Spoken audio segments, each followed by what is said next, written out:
गुरुदेव की जय। परम पिता परमात्मा पूर्ण ब्रह्म सर्व सृष्टि रचनहार कबीर परमेश्वर जी, ये हम सब आत्माओं के पिता हैं।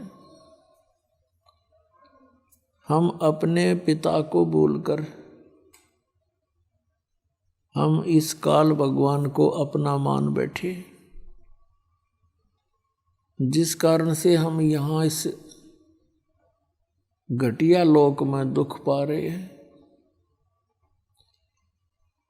21 ब्रह्मांड के अंदर कोई प्राणी सुखी नहीं है। आप प्रतिदिन देखते हो इन पशु और पक्षियों का क्या हाल है, कैसे ये जी रहे हैं। फिर आप मनुष्यों के विषय में देख लीजिए, कोई प्राणी सुखी नहीं। जितने भी ये पृथ्वी के ऊपर प्राणी हैं, सभी अपने पेट के लिए ही दिन रात व्यस्त रहते हैं और यही करते करते इनका अंत हो जाता है। परमात्मा हमें याद दिलाते हैं कि आप जी को ये मनुष्य जीवन जो मिला है, इसमें यदि आप परमात्मा को याद नहीं करते हो, सतभक्ति नहीं करते हो और यहाँ से छूटने के लिए कोशिश नहीं करते हो, तो आपका मनुष्य जीवन व्यर्थ है। जो कर्म पशु पक्षी करते हैं,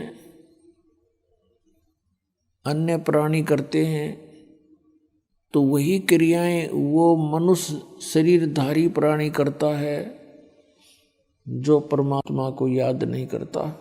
परमात्मा की भक्ति ना करके यदि हम अन्य देवताओं की भक्ति साधना भी करते हैं तो भी यूजलेस, व्यर्थ है, उसका कोई लाभ नहीं। इन सभी पहलुओं के ऊपर विचार ज्ञान सत्संग के अंदर बताया जाता है। और पुण्यात्माओं, परमात्मा ने यहाँ तक कहा है कि सत्संग की आधी घड़ी और तप के वर्ष 1000 तो भी बराबर है नहीं, कहें कबीर विचार। तो पुण्यात्माओं, प्रथम तो मनुष्य जीवन का ये सुअवसर प्राप्त होना, ये बहुत ही पुण्यकर्मी प्राणी को मनुष्य जीवन मिलता है। और मनुष्य जीवन प्राप्त करके कोई सत्संग मिल जाना, संत का मिलना, उसकी किस्मत का तो कोई अंदाजा लगाया नहीं जा सकता, कोई एस्टिमेट नहीं लगा सकते वो कितना पुण्यकर्मी प्राणी है। आप उन पुण्यात्माओं में से हो जिनके जन्म जन्म के पुण्य कर्मों का कोई अंत नहीं। कितने शुभ कर्मी प्राणी हो आप, जिनको ये बरवाला आश्रम का सत्संग मिल गया। इस दास से आपको ये वचन सुनने को मिले जो परमात्मा ने दिए हुए हैं, स्वयं परमेश्वर ने बोले हैं। उन्हीं विचारों को दास आपको एज ए टेप रिकॉर्ड करके आगे सुना रहा है। दास का केवल इतना ही काम है। ये ज्ञान अभी तक हमें मिला ही नहीं था और ये आपको मिल गया। आप जी सत्संग में सुन रहे हो। परमेश्वर कबीर देव जी ये सर्वशक्तिमान हैं, सर्व सृष्टि रचनहार हैं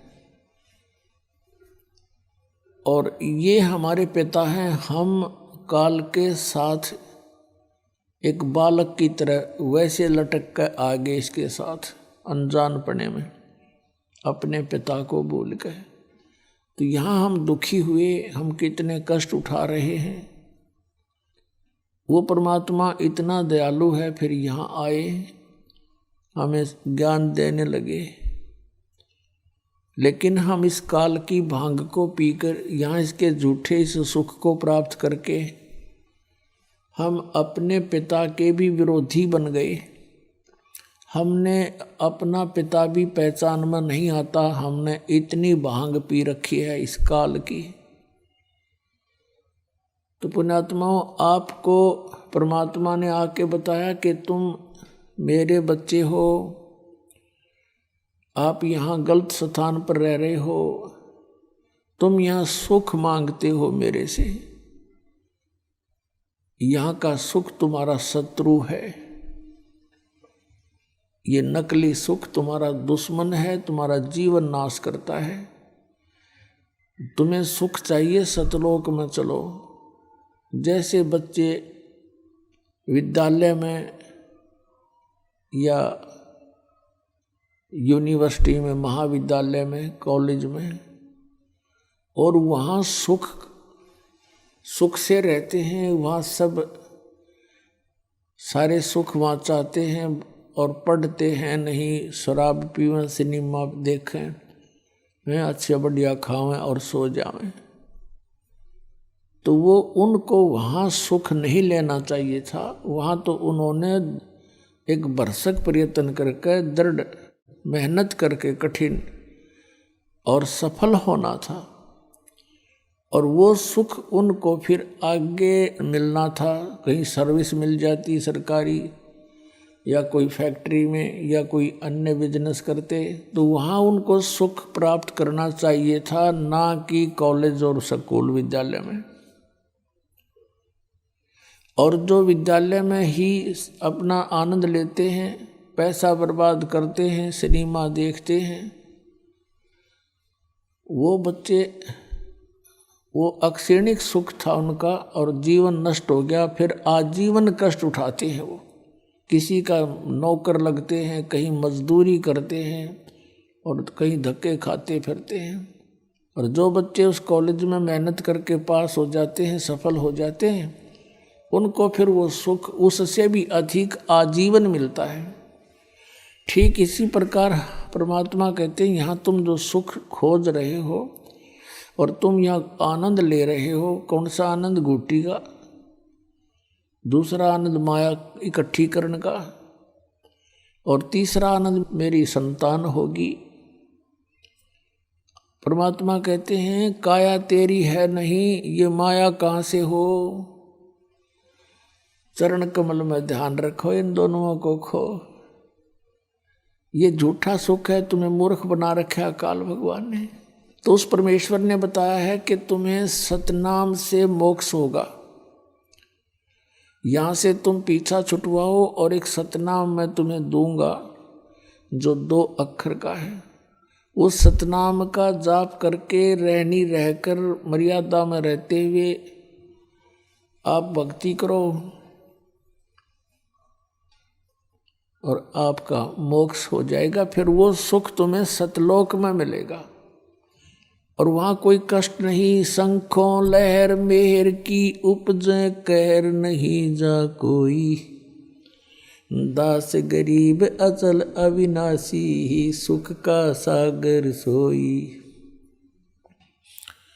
तो वहाँ जाने के लिए सतनाम की एक बहुत इम्पोर्टेंस है। इस नाम के जाप बिना सतलोक नहीं जा सकते। और इससे भी इम्पोर्टेंट है सार नाम। और इन तीनों ही मंत्रों का जाप ही करना होता है।